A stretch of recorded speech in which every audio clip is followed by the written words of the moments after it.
Hey guys, welcome back to another video. I'm the Hollow Monster Fox. It's been a while since I've uploaded a video. I took kind of a summer break. I hope you guys had a good few weeks.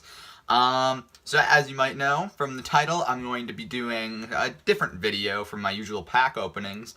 So today I'm going to be doing a review of the first chapter of the Pokemon Adventures manga. I bought the novel, I bought the volumes, and I decided, hey, I might as well share my thoughts with you guys, because I've never read these before, and it's just kind of an interesting thing. So I'm gonna do one chapter per video, because it's just kind of it's a lot to go over to talk about the entire volume, so I'll go one chapter at a time, just to keep my thoughts clear. But yeah, so I've read the first chapter. I liked it a lot.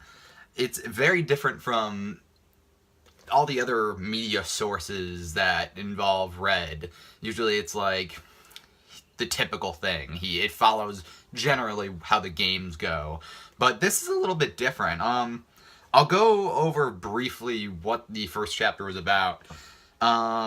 It's basically starts off with Red watching a bunch of kids failing to catch a Pokemon. They're not trying to battle it or whatever, they're just chucking Pokeballs at it.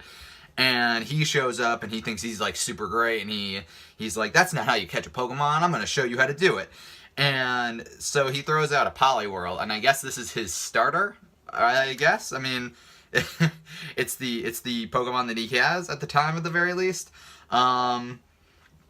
So he battles the Pokemon and he catches it and he's like, "Yep, that's how you do it. You guys are idiots. I'm cool, awesome, whatever." The kids kind of fawn over him, and he continues talking about how great he is, but like, then the kids bring up Professor Oak and he's like, "Oh yeah, I've kind of heard about that guy. He's a weirdo. I don't know."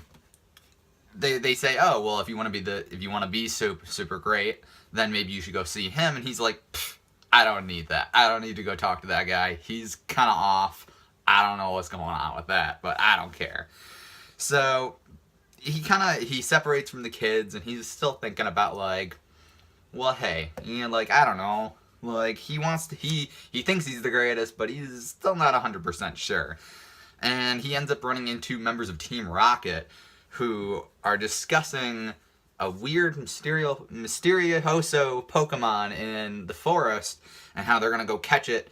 And so he gets the idea, you know what, I'm gonna go there, I'm the greatest, so I'm gonna go catch that Pokemon before anybody else does. This seems like a really cool idea.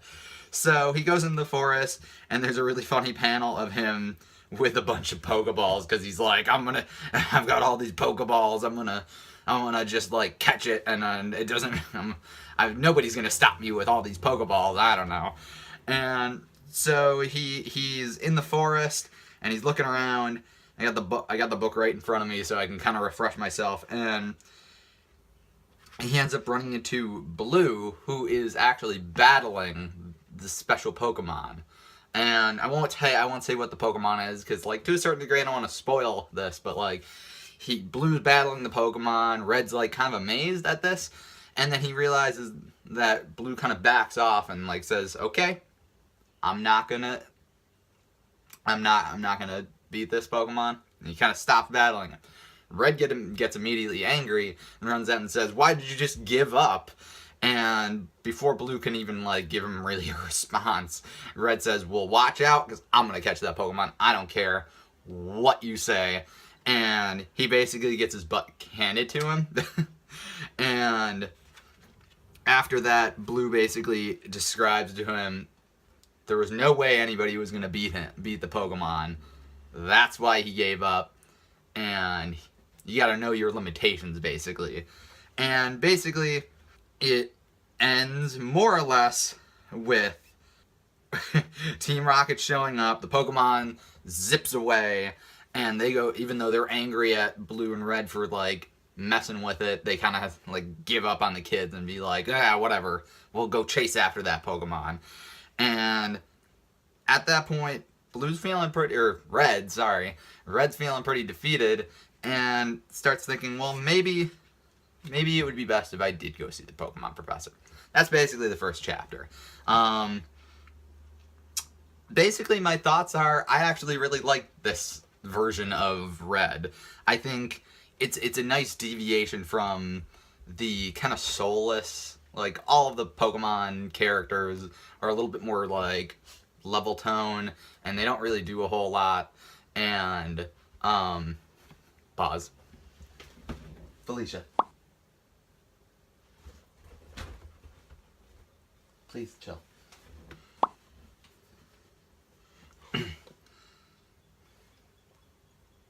Lay down. And basically, they're a little bit more monotone as far as character, like, personality goes. But this is really interesting because it's basically like it's such a wild departure from the, oh, he's just kind of a cool kid that really likes Pokemon and he's gonna go catch them all, and then Professor Oak sends him on a 30, and then like it's interesting to see a story that starts after Red gets a Pokemon and has already been kind of in that zone. And not only that, but as far as I know, if he hasn't already seen Professor Oak, then that means that presumably his starter was not one of the Pokemon. You could see my dog probably hopping around over there. I don't know what she's doing. But like, it's interesting to see that like maybe Poliwhirl was his first Pokemon, and it's a nice deviation. Also, I just like really like his character design. He's so cocky and like up in his own like head that he doesn't really like, even when he fails, he's still kind of like, yeah, no, I'm still pretty great, but maybe I could maybe I can do a little bit better. But I'm really looking forward to this. It's a nice deviation, like I've said. It gives me some idea of kind of more, not necessarily serious. It's still really goofy as far as I know, but like there's some weird undertones that like it's not the typical entirely goofy story that you would expect from a non-game telling of Red. But I'm really enjoying this. I think the characters are really cool already. Oh, here's another thing that I find interesting. In the manga, you can actually see into the Pokeballs.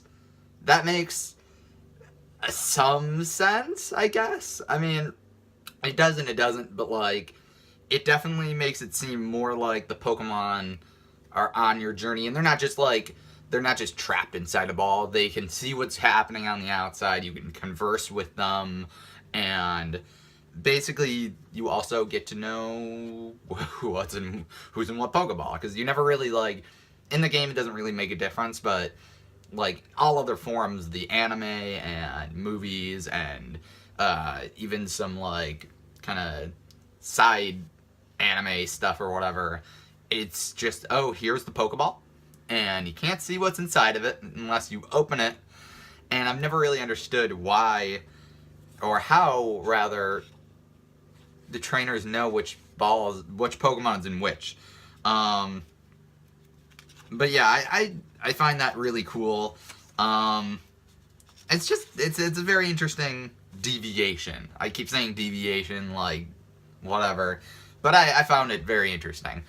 So yeah, those are my first initial thoughts of the Pokemon Adventures manga. I'm going to continue to do these videos. Let me know what you guys think. If you've already started reading the manga, and maybe you're ahead of me, obviously. They've been out for a while, but if you're ahead of me, what do you think of it? Don't spoil anything. But what do you think of like this version of Red, and even Blue to a degree? What do you like about them? What do you not like about them? Also, remember to leave a like, because like I know I say leave a like, but it would be great if you guys could let me know if you like these videos, because I'll continue to make more even past this volume and whatever else, because I have the first 2 volumes, and I'll continue making these videos if you really like these. but I won't know that unless you let me know. So let me know in the comments, let me know via likes, and also subscribe so that you can keep up with these videos if you do like them.